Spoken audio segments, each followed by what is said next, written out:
Come closer, children. Let me tell you a story the wind still whispers when the night grows quiet. Many moons ago, in the heart of a peaceful village surrounded by copper-colored hills, a woman ran through the night. She was not just running, she was fleeing. Her feet were bare, her clothes torn, and in her arms, she carried a baby wrapped tightly in cloth. That woman's name? No one knows for sure.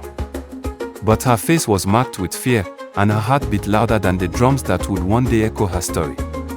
She reached the edge of the village, knelt by a patch of tall grass, and gently placed the baby inside a basket. She kissed the child one last time, then disappeared into the dark. And before the night ended, a scream pierced the silence. Then, nothing. Now, let me take you to the morning that followed. The sun rose bright and warm, as it always did. Birds sang. Women filled baskets with mangoes and kola nuts. Children laughed and chased goats through the dusty paths. It was a joyful day, a day of celebration. Because today, Tajiri, the pride of the village, was to be crowned as the next keeper of the necklace. Or Tajiri. Beautiful, graceful, and wise beyond her years.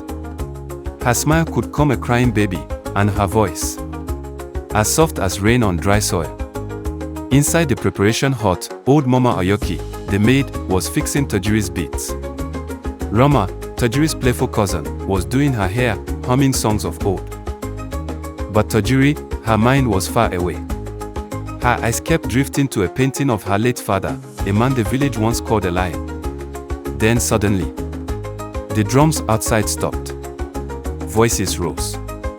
At the village gate, a woman collapsed, dust all over her, lips cracked from thirst. In her trembling hands, a scroll. They rushed her to the healer's hut. That woman. Her name was Zinafa. Later that night, Chief Mboro, tall, dark-skinned, and wrapped in white tribal beads, sat by firelight in his sacred hut. When he opened the scroll, his face changed. He did not speak. He could not. His hands, once steady as stone, began to shake. And behind him, through a small hole in the wall, a servant's curious eyes were watching.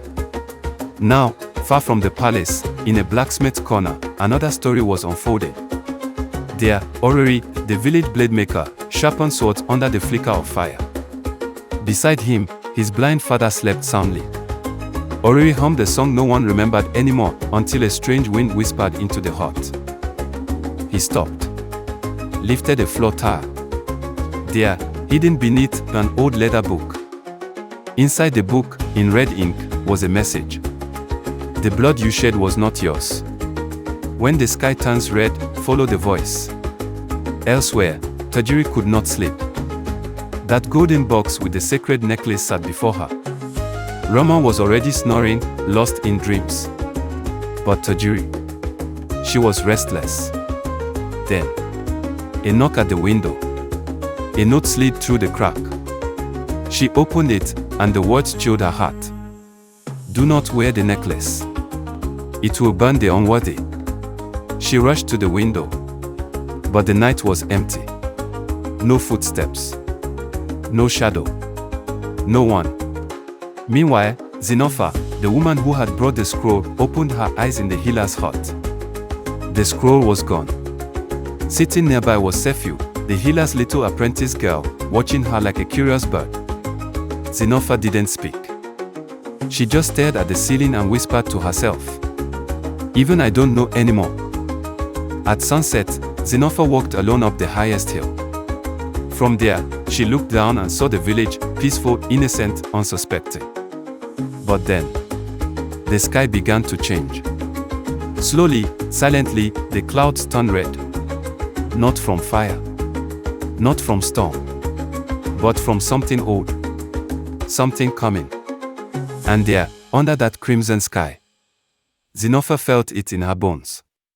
The ground never bled before. But now, everything would.